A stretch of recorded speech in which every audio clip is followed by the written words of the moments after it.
I wanted to talk to you a little bit today about politics. I know we haven't had enough of it, right? No, but seriously, there is so much political content within YA books that we don't even notice, or that we notice and we try to interpret and maybe we're like super off, but who's to say? Most authors will never tell you. But I think it's something that's really important to touch on because as we are in this current political climate and as we're talking about YA books, it's really sort of an unavoidable topic. And I didn't want to talk about it before the election because that was just too much. But now that we're sort of on the calmer side of things, I do think it's a very important thing to touch on. Now, I try not to be super political in my books. If you know me on a personal level, you know that I'm a very political person, but I try and temper that a little bit in my books. Part of it is because I'm not some super important political constitutional scholar, so I don't know why people would base their political beliefs on what I have to say. Also, because if you were to name it like, instead of just Girl of Glass, colon, because when the world ends, the rich are going to last longer because they've been hoarding all the supplies that the rest of us need to survive, a lot of parents would never buy that book for their kids. So you just kind of have to put your beliefs into your characters and then let it go. And hopefully, if people choose to interpret it as a political statement, they're going to interpret it the way that you meant it. Sometimes it's not going to happen. We'll get to that. But you really can't push it farther than that, especially in the YA genre, because even though a huge amount of the YA audience is adults, there are enough teens and younger kids, sometimes way too young to be reading the books they are, that you do have to be conscious of keeping things that their parents will allow them to read. So you can't be blatant about it. Now, unfortunately, to start this conversation, we do have to bring up the book that dare not be named, because before J.K. Rowling sort of, for lack of a better phrase, screwed the pooch, the Harry Potter books were a very important political statement to an entire generation of readers. And there have actually been some really interesting studies based on how many times people read through the Harry Potter series and what their trust of politicians were, what their trust of mainstream media was. And if you really look at Harry Potter, there are some very important, very blatant political statements.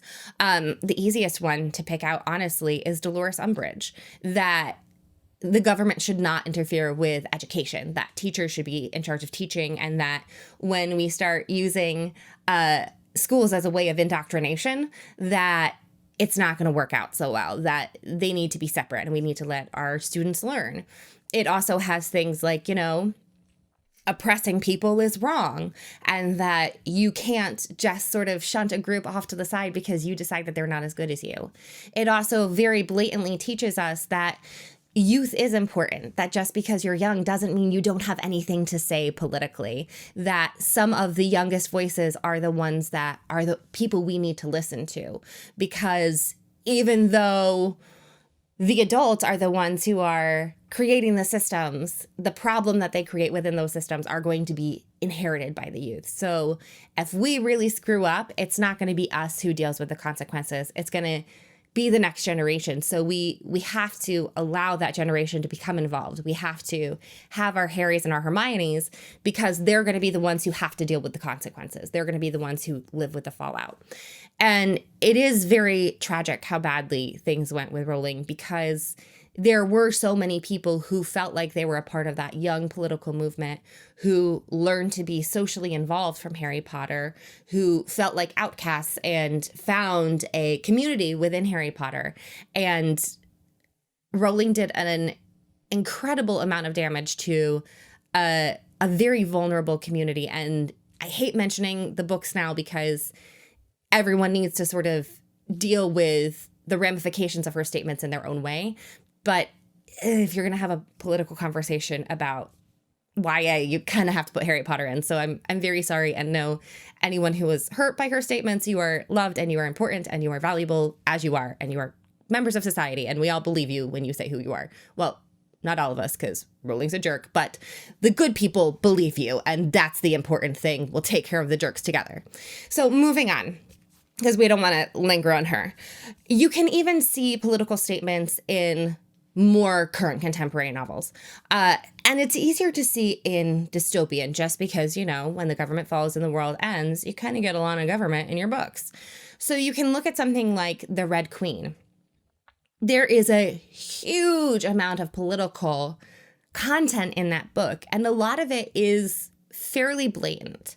Now, this does get into the territory of our readers misinterpreting the author's intent. So I'm going to do this as spoiler-free as I can. For those of you who haven't read the books, there are the Silverbloods, who are like the royal ruling class. They're basically mutants and very important. And then there are the Redbloods, and they are the plebeian class. And no one cares about them, and they shall punish them and use them to fight in their wars, and they can all die. You're right, a fascist class system, not political. Cool, whatever. And then, some people become more important, and then they have powers. Then it's like, no, you can't have powers. We're going to stay in charge forever. We're going to lie about your value because no one but the upper class can be important. And then they're like, screw you guys. We're going to have an uprising. And if you look at that, it's sort of like, oh, wait, if we decide that only old white men should ever have a voice because they're the only ones who should ever be in charge, there's going to be a political uprising. It's going to happen. And so looking at that book and looking at the people who are backing the establishment, the people who are saying, no, this is the way the system has always been. No, we should keep it just upper class. No, we can't have faces in here that don't look like other faces we've ever had. It gets super reminiscent of current politics. And so there is this statement of it is the voices who haven't been heard that are going to rise the loudest in the end, because they are the ones who are the strongest from having come up from these horrible places. So Red Queen, super important things. You can even get some that are maybe not as political as Red Queen, but in the dystopian field, they still have political statements to be made. You can look at the Lunar Chronicles. Because, there's the young king who's really trying hard to save his people. And then there's all the people around him who are like, you could just let him die instead. You don't have to save everybody. And so in that, looking at what it takes to be a good king, what the obligations are of a ruler to protect his vulnerable people, what is worth risking in order to protect those people, what to do when you have, I don't know, some other government coming in and threatening everyone and you're just trying to appease them. So what do you sacrifice? Those things are very political statements, not quite as blatantly applicable to the current vibe, but you can't read it in a non-political way. And then sort of the biggest, the one that you can't deny, the one that you can't have a conversation about, oh no, this might start a revolution, Hunger Games. Ooh. And this is where part of me as an author gets even more hesitant about being blatantly political in my books, because Hunger Games is actually interpreted a few very different ways, which is odd to me. But, sometimes the curtains are green just because they are, and sometimes the curtains are green because they represent life, and sometimes the curtains are green because they represent envy. And unless you're going to put cliff notes and be like, this is based on this uprising in 1950, then you're not going to ever make sure that everyone's interpreting it correctly. And it would be horrible if an author's legacy was a misinterpreted political statement that led people in the wrong direction, especially youth, because they are the next generation, so we sort of have to count on them. But within the Hunger Games, I'm assuming pretty much everyone is at least a little bit familiar with the Hunger Games. Basically, it's an authoritarian fascist regime. The rich people live in the capital, and they have all the money and all the wealth. And then they make the poor little working class people in the districts work really hard for nothing. So there you go. That's a good starting off point. And so they reward the poor people when they take their children away and make them fight to the death as payment for past political crimes. And by past political crimes, they mean having an uprising because the capital kept all the money and let people starve. And the starving people said, we don't want to starve anymore. Which doesn't seem like a bad uprising to have, really, when you think about it. Hungry people being like, fetus. But whatever. Anyway, so then Katniss comes and she's like, no, we're going to have a rebellion. And there really isn't, in my opinion, there really isn't a way to look at the Capitol and say, oh, this is justifiable. And I think that is one of the coolest things that she did, is there are individual characters within the Capitol, like Snow, who can sit there and say, you know, oh, I'm just trying to protect my people. This horrible system is in place to protect my people. But there's no way to actually defend the Capitol as a whole. There's no way to look at this class of people who have hoarded so much wealth, everyone else is starving, and see them as the good guys or the victims or anything else. The only person who you can sort of sympathize with out of these oppressors is Snow. And then whether you interpret the uprising from Katniss and everyone else as, you know, a political reckoning against big government, or if you look at it as a class war and an uprising against a fascist regime, like it can be interpreted different ways. But really, you can't say, oh, the Capitol is made of good people who are just trying to hold on to what they have. No. It is a political statement with a multitude of interpretations. But what makes it more important and more fascinating to really look at is that she doubled down. Recently this year, she released The Ballad of Songbirds and Snakes. Now, I was a little hesitant. I'm not a huge, I'm going to go back in and just, pop out this origin story, which I know was really funny coming from me.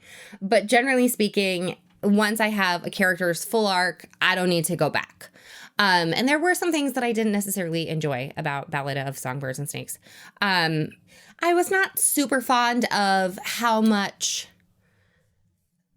little origin nuggets she was placing. So this is how this began and this is how this began. And oh, that thing, here it is. There was a little bit too much of that for me, even as a Hunger Games fan. So, but what I really appreciated was that she doubled down on her theory of class problems, really. So the book takes place pretty soon after the war that began the Hunger Games. It's focused on Snow, which you can tell from the back cover, so that's not a spoiler. And it looks at the early Hunger Games and the pain of the Capitol. And even then, there really isn't a way to justify what they're doing. From the beginning, there really isn't a way to say, oh, and these random kids should totally die because of this. Oh, it's our right to watch their suffering. There is no moment in the book where you're like, oh yeah, those kids should totally die. Yeah, we should punish younger generations for the crimes of the past. That's a great idea. There never is that moment. And it really knuckles down with the interpretation of how do we look at the people who have so much, who are abusing the people who have so little? And do we get to continue the abuse of the people who are literally asking for food, for the ability to care for their children, for their right to live a peaceful life? Do we get to punish them because we don't like how they're asking for it? And it's really amazing the complete and utter definitive no that she gives. No, we do not get to oppress people because it's convenient for us. No, you don't get to decide that you want to hurt people because you don't like the fact that they want their kids to survive. No, you don't get to decide that some people don't deserve human rights because they don't act or look like you. It's so definitive. And I've never, gotten to have a conversation with Suzanne Collins. She's very fancy and I'm sure she's very important and busy. But it's amazing that there is this whole trilogy with 4 movies that some people are like, no, it means this. No, it means this. And then there's just this book slapped on the table that's like, no, it means being an authoritarian that kills kids is wrong. And there is no origin story that can justify it. It's just wrong. And they're psychopaths and they're murderers. Have some tea. And I think that that is so admirable, especially in the YA genre. And honestly, I think a lot of authors could not have gotten away with it. If the Hunger Games had not been so successful, well, first of all, it wouldn't have had so many conflicting interpretations. And, there wouldn't have been young kids walking around with guns being like, but it's like the Hunger Games. I'm going to go out and defend myself. And people being like, actually, no, that's illegal. You don't get to do that. But anyway, because it got so important, she had the ability to say, this is the statement. Otherwise, people wouldn't have been listening, but because she had a 4-movie franchise and, she was Suzanne Collins, she can smack that book on the table and say, like, oppression is wrong, authoritarian regimes are wrong, fascism is wrong, and there is no correct interpretation where fascism is correct. No, it's always bad. And just slide that book across the table. And I think that that's amazing. And I think it's great and a little weird that so many people look at all these YA books, from Harry Potter to Hunger Games to Red Queen. You can even look at Narnia, and there are political statements hidden in each of those books. And yes, sometimes they are tiny, and sometimes they are small, and sometimes they are just like, is the cost of war worth it? Or sometimes they are massive, like, just because someone's a figurehead, if they're a talking mouthpiece and have no brain behind it, that doesn't make them a ruler. So it depends on how big the author's willing to go. But my challenge to you, and this is a dangerous one, is to think through your favorite YA books and see what statement could the author be making. And it is dangerous because it can be misinterpreted. As someone who has gotten messages from people and I'm like, what? How did you get that? That's not what I meant, but thank you for reading my book and I need to go now. It's happened to me several times, in fact, and it's a little scary because I'm like, I don't want to, that is not the legacy I want to leave, but thank you for reading. But go back and look at those books and look at what you believe the author's interpretation was. If you want extra credit, Google it, see what other people have thought, and find where art is trying to make the casual political statement, the subtle political statement, the statement that really focuses more on what is our place as humans within this system, as not politicians, not freedom fighters, as human beings who are trying to survive in this world and hopefully leave it a better, kinder, more livable place for those poor kids who are coming after us, who have no control over what we're doing right now, but are gonna have to clean up our mess. What is the author saying to you about that? What can you take from the text that will create a better, kinder world going forward? And for the authors out there, what legacy are you leaving? What statements are you making? Because yes, YA, a lot of our readers are adults, but for those kids, when they are going to have a moment in time when they can choose to interpret their next action in kindness or in self-profit, which action are they going to take if the thing that flashes through their mind in that moment is your book? What is the path that they are going to choose based on what they have absorbed from your book? Because as an author, you don't know ever when something, one statement, one quote, one paragraph, a character is going to become so important to a reader that they are going to start interpreting the events in their life through that lens.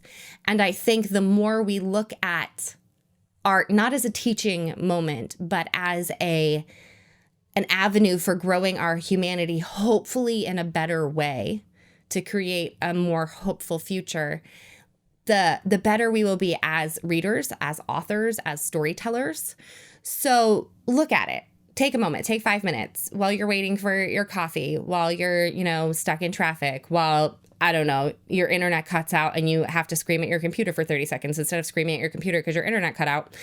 Think about the depth and meaning of a book and how it affects you as a human being, because we are at a place right now where we can choose different paths.